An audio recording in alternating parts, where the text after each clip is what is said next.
Thank you. We're going to completely change to a different topic, and that is trash. And Mayor Kenoi, you will go first on this. This is a really big issue. And we're going to give you 3 minutes to address this, each one of you. What do you intend to do relative to resolving the closure of the Hilo landfill, which is most likely going to happen within 5 to 8 years? And what is your long-term plan for the island's solid waste? And talk about timelines. 3 minutes. Talk about trash, Hilo landfill, solid waste plan. 3 minutes. The closure of the Hilo landfill goes back to 1992. For nearly 20 years now, we've been talking about what to do about solid waste. For 20 years, this can has been kicked down the road. And now when we talk about short-term and long-term solutions, they're actually one and the same. East Hawaii generates 205 tons of trash a day. West Hawaii generates 332 tons of trash a day, for a total of 537 tons total.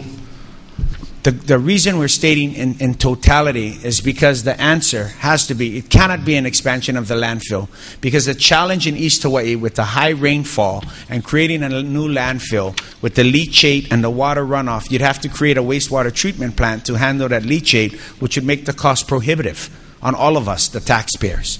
So the expansion of a Hilo landfill, especially right next to the airport, the FAA, I cannot see them approving a new landfill with the potential for bird strikes. That leaves trucking to Pu'uanuhulu. That is not an option that the community welcomes. But what is our answer? It's H-Power. H-Power has been successfully operating for 20 years on the island of Oahu. 20 years. No adverse impact on a visitor industry in Waikiki. No impact on neighboring residents, on communities and schools nearby. What does H-Power do? H-Power burns 2,100 tons of trash a day.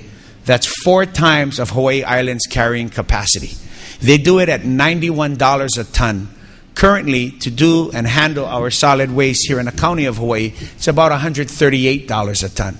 But it's not just processing the solid waste. It's what does it create? It creates energy. That 2,100 tons on Oahu that they burn daily, it generates 57 megawatts, which powers 40,000 homes.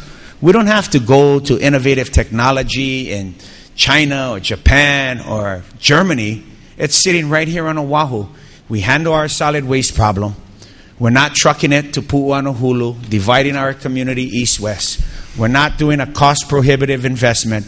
More importantly, we're taking what we're currently burying and using it as a commodity to further move us along towards renewable energy. It's a win-win-win. Please. I don't know who that is, but it's not my Kenoi shirt. Sorry. But, it's a serious matter, and it has to happen now. And our job was to get good information, because when you get good information, then you can make good decisions. And that's the point we're at now. There's no more excuses. There's no more kicking us down the road. We know what we have to do, and we know we can do it in the next 4 years. Thank you. Mayor Kim, this is an issue that I know you've dealt with before. So what do you intend to do relative to resolving the closure of the Hilo landfill, which most likely will happen within 5 to 8 years? And what's your long-term plan for the island's solid waste? 3 minutes, please. Because of Kona standing very strong from the very beginning that you did not think it was right to get rid of the island waste in your landfill. There was heavy pressure on government to pursue otherwise, because when I first took over this job in the year 2000, there was one plan and one plan only. It was before the council, before the contract was even there, which we stopped, was to ship all waste to the Kona landfill. And that is a fact that you can look up. We stopped it because we knew that is not what we wanted. Her first job was to extend the life of the landfill, because the Department of Health gave the county of Hawaii less than a year to close that landfill, and we extended that life up to 10 years and maybe more to give us time to follow the solid waste plan, which was, in short, as Mayor Kenoi said, a waste-to-energy plan. And we went nationwide on proposals to come forth and see what is best for Hawaii. We came that close, and I know some of you have kept up. We came that close to passing that, and so we could proceed with developing a waste-to-energy plant that Mayor Kenoi is talking about. I really want to know what he's done in the past 3 years, because he just joined the bandwagon in regards to waste-to-energy. And I'm not making fun of Mayor Kenoi. It was a battle. It was a battle that we fought, and we lost in regards to a waste-to-energy plant. And I am so happy today. And I told a friend of mine, we don't lose this election. We won that. Because now it is a focus point of all the people running that waste to energy is one of those viable ways in regards to getting rid of our waste. Going back in regards to what will I do? Immediately pick it up and pursue where we left off. What disappointment in regards to the past 4 years in the mayor's office? It's simply they did not put this as high priority. It's not a cost factor to begin that process. This is something that the Kona people demanded from the start. I always said from the very beginning, landfill is the greatest waste of resource in the world. A lot of the world has already said landfill shall not be built anymore. Those in Europe and Asia have said only incinerated waste can go into landfill. There's about 4 or 5 countries that have banned landfill. And I thought every time we discuss an additional landfill or more landfill or solve our waste problem and put in landfill, I said, where are we going? It's the greatest air contaminant, the greatest potential water and land contaminant. It's a waste of land space for the life of the land. It's a waste of resources. You know, we did tremendous work, in which I'm very proud of the Hawaii's people and redemption, but I'll brag a bit.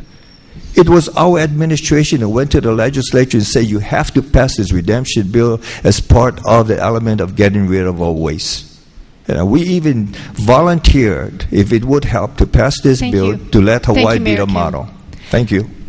But I would like to give each one of you a little more time, because as Mayor Kim, you acknowledged, you attempted to get a waste to energy, and the county council, I think, is who you had the battle with, and they would not go for it, which is pretty much the same county council that exists today. So, Mayor Kenoi, I'm going to go back to you and ask you, what's your timeline, what's your first step in this? And 1 minute. First step and your timeline to start moving forward with trash.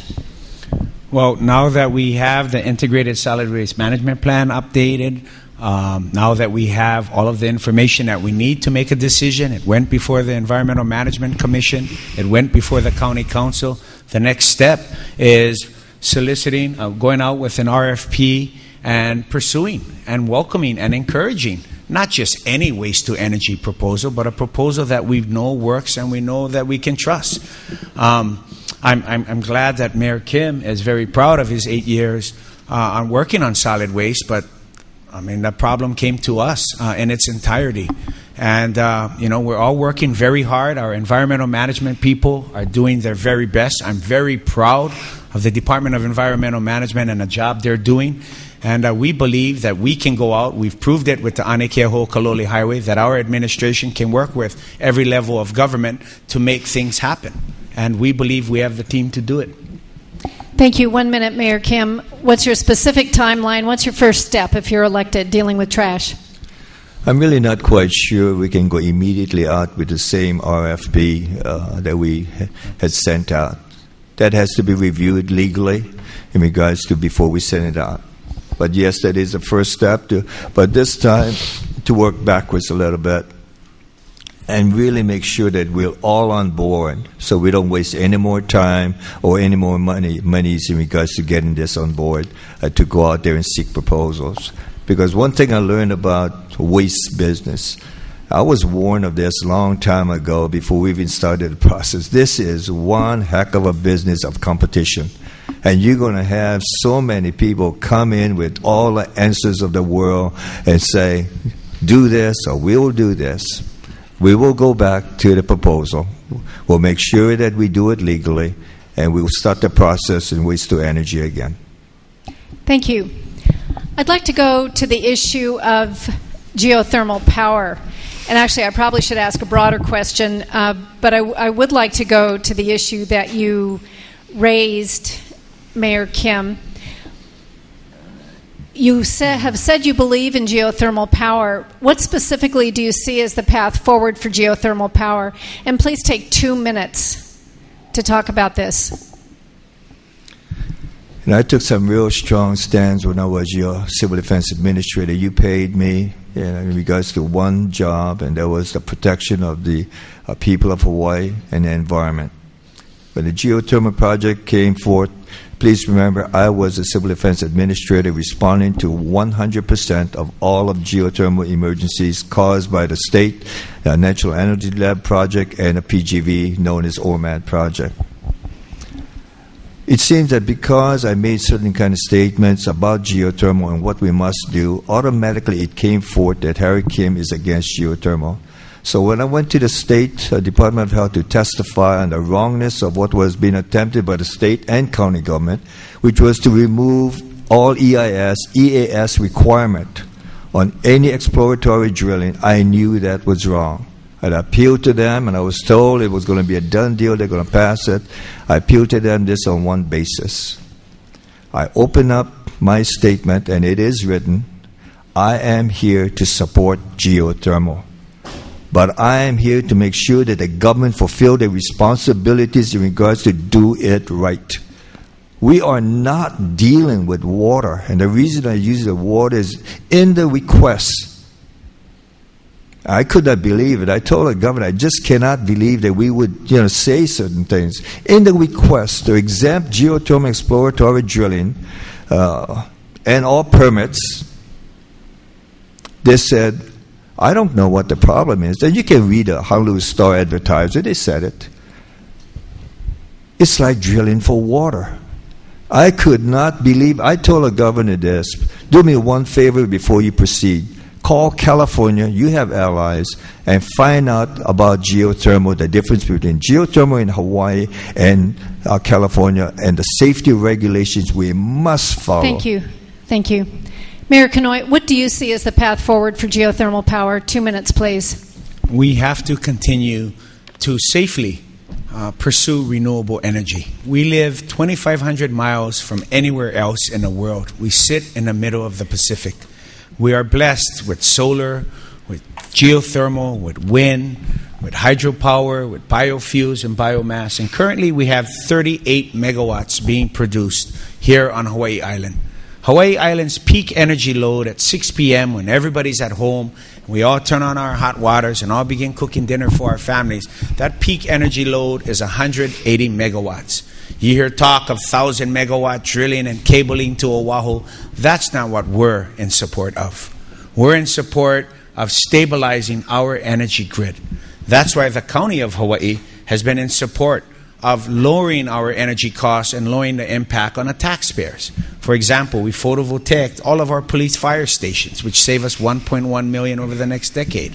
250 kilowatt photovoltaic on the West Hawaii Civic Center. 100 kilowatt photovoltaic on Hilo. But that is not enough. We're also pursuing a 2.3 megawatt wind farm in North Hawaii to power our water needs. But geothermal is a firm, reliable source of power. We have to continue to pursue its expansion in a safe, environmentally and culturally sound way. Nobody's for geothermal done wrong. We're all for geothermal done right. This is our home. This is where we're born and raised. This is where we raise our children. This is where our kuleana and responsibility is to protect generations of this island going forward. But when we talk about energy sustainability, when we talk about agriculture sustainability, we first must secure firm, reliable power, and geothermal is that key and that answer. Mayor Kim, you have expressed concern about the state's position on geothermal, yet you are running for Hawaii County Mayor.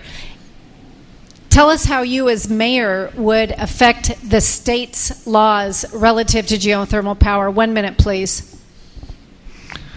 I told the governor this in regards to my disappointment that Hawaii County did not provide testimony in regards to opposition of Act 97. And just, again, time element. If you have the time to read Act 97, what it did was eliminate all geothermal subzones for the island of Hawaii and state of Hawaii, which allowed for exploratory drilling to occur anywhere in the state of Hawaii and island of Hawaii, except without permit, except for conservation lands where you need to get the permit from the Department of Land and Natural Resources.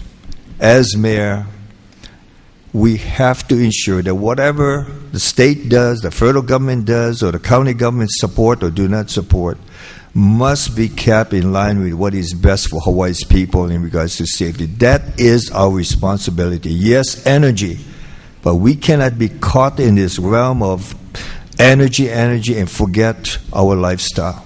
Thank you. However, I maybe didn't make my question clear. What specifically, as Hawaii County Mayor, can you do? Because if this is a state issue, and I also would like you to address my understanding that the law says that geothermal exploration can take place without a permit if it is non-invasive, i.e. non-drilling.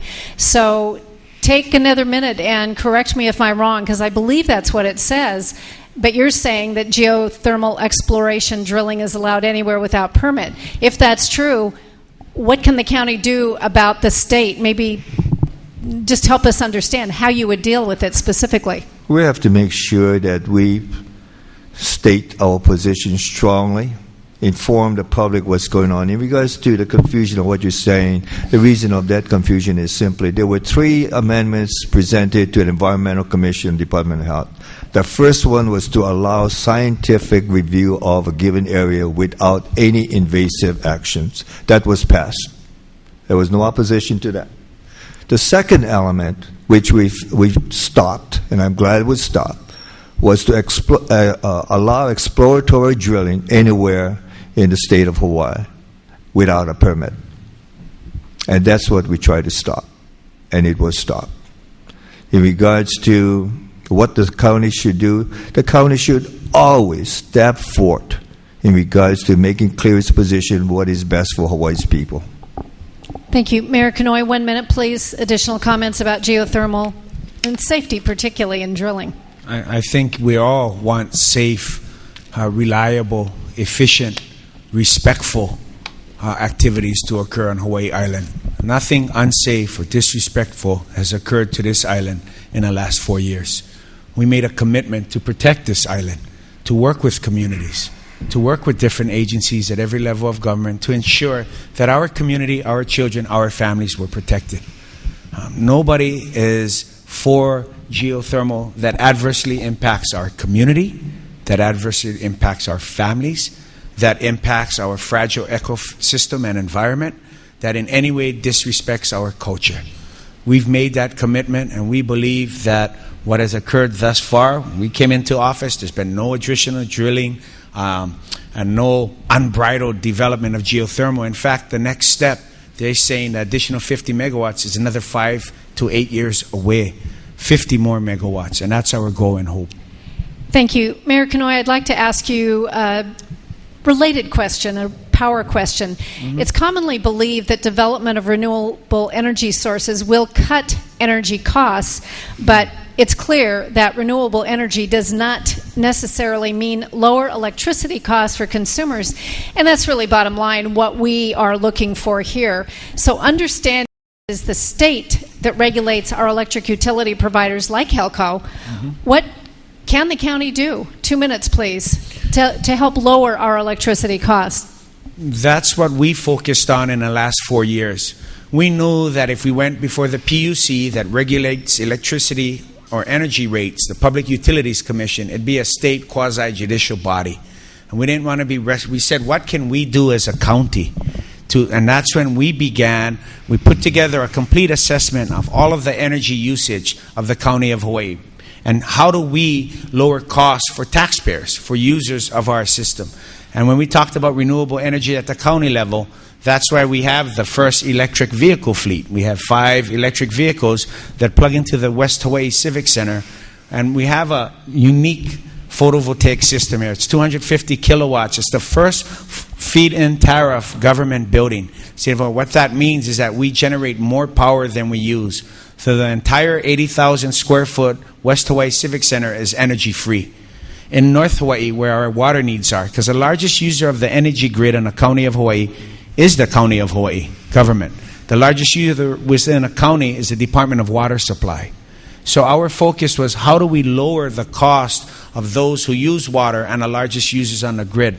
And that's why we're implementing a 2.3 megawatt wind farm. But when it comes to energy costs, Sherry, that's why the County of Hawaii for the first time has intervened on an Aina Ko'opono proposal before the PUC. We were actually surprised that they actually let us in. And we're there as an intervener to ensure that there is no adverse impact or surcharges on the people and the ratepayers and taxpayers of the County of Hawaii. Because we don't need more renewable energy, we need cheaper renewable energy. And right now at 42 cents a kilowatt, it is hurting our families, it is hurting small businesses, and it is adversely impacting the quality of life of everyone in our community. Thank you. Mayor Kim, what's your comment on how the county can actually help us get lower electricity costs, understanding that it is the state that regulates our utility provider, HELCO? 2 minutes, please. It matters not whose authority it is. It is the responsibility of government, county government, to identify all areas that should be addressed. There was an article in the paper the other day by HELCO explaining how rates are established and who pays for what. I was surprised that there wasn't more of an uproar, because what it stated was your Puna Geothermal Venture Company is making a windfall profit based on what monies they are collecting from you.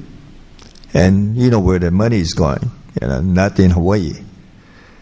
I was told years ago that geothermal is a money machine once it is established. And my goodness, did PGV find a money machine, and you're paying for it? Our responsibility in energy costs is to make sure we review all the things, and I do mean all of the things, that is adding to the costs and the pocketbooks of others at your expense, and see what we can do about it. Above all, bring it to the attention of the Hawaii's people so you can join in the army of people opposing those things that are causing tremendous expense to you. It costs Puna Geothermal Venture, according to their information, approximately 8 cents per kilowatt hour. They are getting paid 43 cents per kilowatt hour all of these years. And we have done nothing about it. I thank HELCO for bringing certain information out. It is our responsibility to review all things that add into the costs and make sure that our goal is to lower costs. Yes, profit, but has to be reasonable profit. Is there any way that we can force HELCO to do what we want since we don't regulate them? Take another minute, Harry. I think so. There's nothing. They have a contract, and yes, they said that publicly that they are reviewing the contract.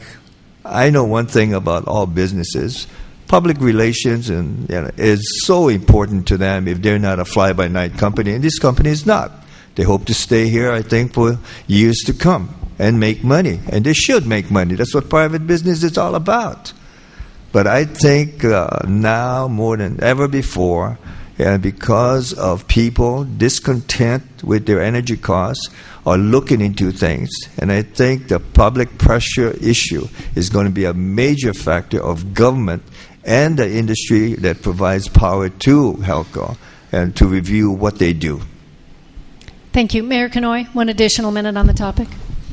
I think it's not as easy as just saying we're going to make them do it. I think people have been outraged and angry about the high cost of electricity for many years now. When Harry was mayor, I'm sure those 8 years, people were upset with energy costs too. People are challenged by energy costs today. There's no finger-pointing, excuses, or blame going to change that fact about the high cost of energy. What we do have to do is work with our 51 representatives and our 25 state senators. We're going to have to work with our governor. We're going to have to work with our Public Utilities Commission. We're going to have to sit down with everyone and accept the fact that the status quo is not acceptable. We cannot continue to have ever-escalating energy costs and accept it as inevitable. What we do have to do are going to have concrete specific proposals on how we lower that energy cost, removing avoided cost provisions, decoupling elements from new energy contracts, and pursuing... Thank you. Aloha. Mayor Kim, we have a 1-minute question. How do you plan for yourself and your cabinet members to divide your time between East and West Hawaii? 1 minute, please. I think all of you that are in management, regardless of small or big, know that issue of management and management styles and, the philosophy of management is different. I never did believe that the separation of your core management of people to different parts of the island is a good management style. What is important in East and West and North and South Hawaii is the services in regards to government provides for you, and to make sure we establish a system that provides that service. Placing someone here or going to visit here and there is not the answer in regards to communication with the public and making sure that services are provided. For those of you in management, I think you understand what I'm trying to say here. In regards to management or visiting outside of the islands, districts of Hilo, it will be done when it should be done and has to be done. Mayor Kenoi, how do you plan for yourself and your cabinet members to divide your time between East and West Hawaii? 1 minute only, please. I'll continue the policies that we implemented, which is requiring every department head to be in West Hawaii every week. So when somebody needs to speak with your public works director, he's right here at the West Hawaii Civic Center. When you need your planning director, they're right here. If you need to talk to your environmental management director, they're right here. It's not fair, equitable, or just for somebody to live on Kaiwalani Street, drive 10 minutes to meet with the mayor or a department head, but somebody on Kaiminani Street got to drive 4 hours for that same meeting. That's just not a fair and equitable distribution or balance of management or communication with community. I'll continue to spend every week here. I'll continue to require every department head who doesn't call West Hawaii home to be here as well. But our department heads in West Hawaii also are required to come to Hilo every week. And so it gives everybody a better understanding in our decision making when they actually sit, listen, and hear everyone in the community. I'd like to remind the listening audience on Lava 105.3 FM that this is the candidate forum between the mayor candidates Billy Kenoi and Harry Kim. We have one more question before we go to our closing statements. I'm Sherry Bracken, and we thank you for joining us in person here at Kealakehe High School and on the radio. We have a question that Mayor Kenoi will go to you first. In 2011, APEC, the Asia-Pacific Economic Cooperation, provided Hawaii Island with opportunities to highlight its natural resources, technology, and science resources.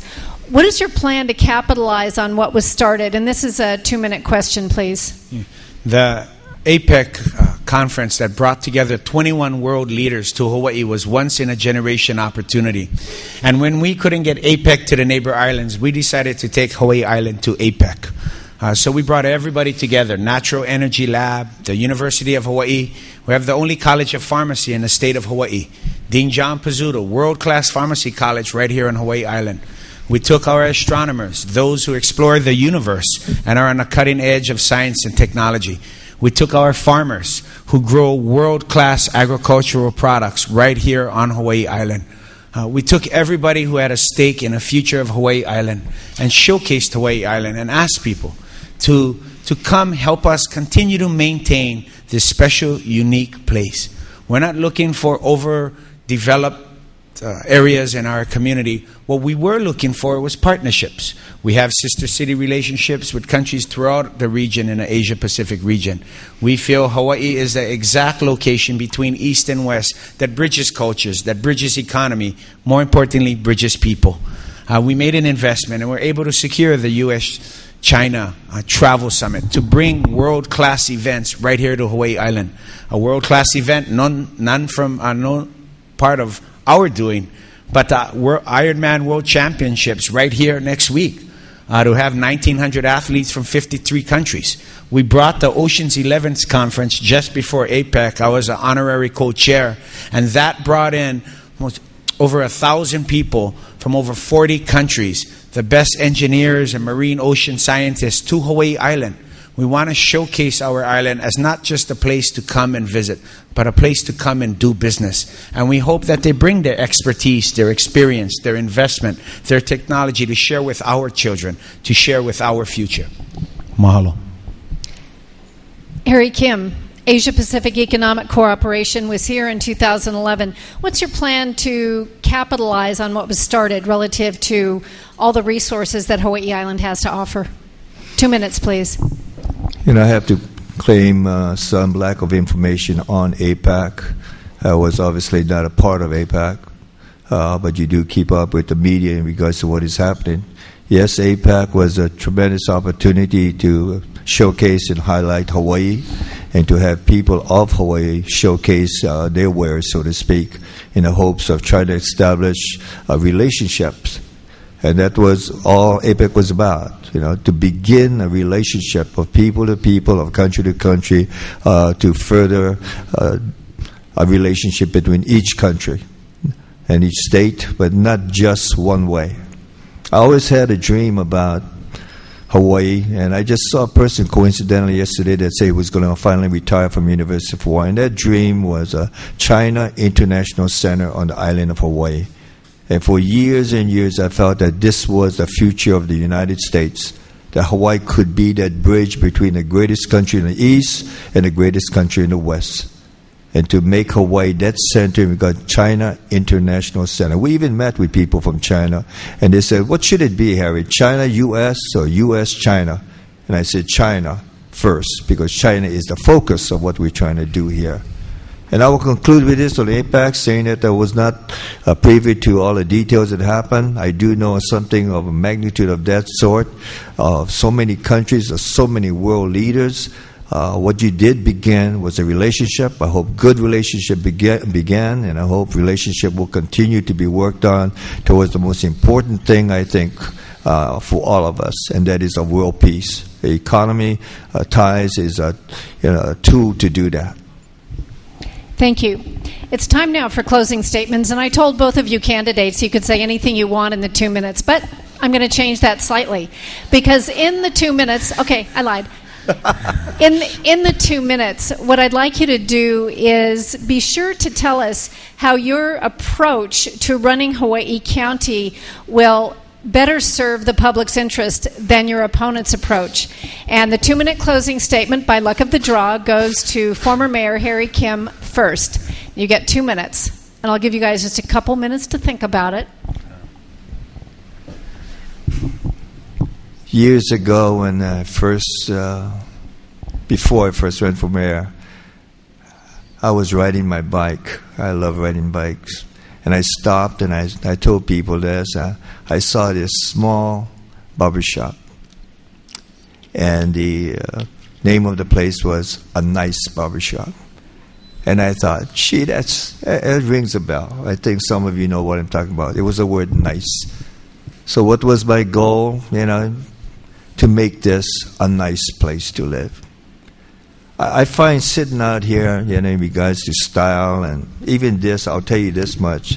It took years of staff nagging me to do this and make public what you do. And I always felt this, which I made public a long time.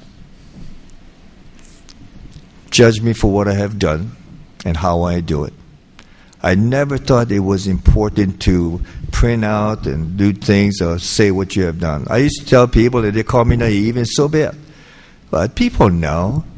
In regards to that highway we're not arguing about the construction of the highway. We all know who constructed Mayor Kenoi and the stimulus funds. What I just stated on the highway was, or what Warren Lee stated, the hardest part of making any highway is the preliminary work, which we did, of the EAS in regards to the design and everything. He said, and it's his words, the construction contract is the easiest part of it. But, I really don't care to do that. I just wanted to work for you to do the job. That's all I am. After 40 years of work, and my style of work and my management style, is not to your approval, I accept that. But I really believe of the management's part in regards to just doing the work. As I've said, I don't know how to golf and do everything else, but I do know how to work. Thank you, Harry Kim. Now, Mayor Billy Kenoi, 2-minute closing statement, and please address how your approach will better benefit the people of Hawaii County than your opponents. Well, I've said all along, and it was inevitable that things would get, in a political process. I've stated at every forum that I have nothing but aloha and respect for Harry Kim. Grew up with him. He was my football coach when I was 8 years old. I wish him the very best. But in this race, we believe that our administration has perfectly positioned Hawaii County to take advantage of the economic recovery we know will come. Why we believe in our administration? For the very simple reason of fiscal responsibility. If you go back 30 years and you look at the history of the budgets of the County of Hawaii, you will see from 1980 to today how the budget has continuously grown. When we took office, consulting contracts was $16 million. We cut that down to $4 million. We cut overtime by 53%. When you look at the fiscal responsibility, we know that the size and cost of government impacts every single person in our community, and that we have to exercise sound fiscal management. We cannot continue to grow government. We have to manage it while still providing critical government services, still keeping our community safe. We're very proud of the work that was done by everyone in a community. We've always talked about cooperation, collaboration, and collective effort, that it takes everybody working together to accomplish great things. That's been our motto for the last 4 years. How the better we get people to work together, the more we accomplish. And if you look at our record of what we've been able to accomplish while making tough, difficult decisions, and we knew all along that our leadership depended upon taking the blame and the responsibility and giving credit, not taking credit and giving blame. And when you look at the record of our administration, you'll see one that worked with less and got things done. And we're very proud of that. Thank you so much for being here. Thanks to our sponsors, and thanks to these gentlemen. Aloha.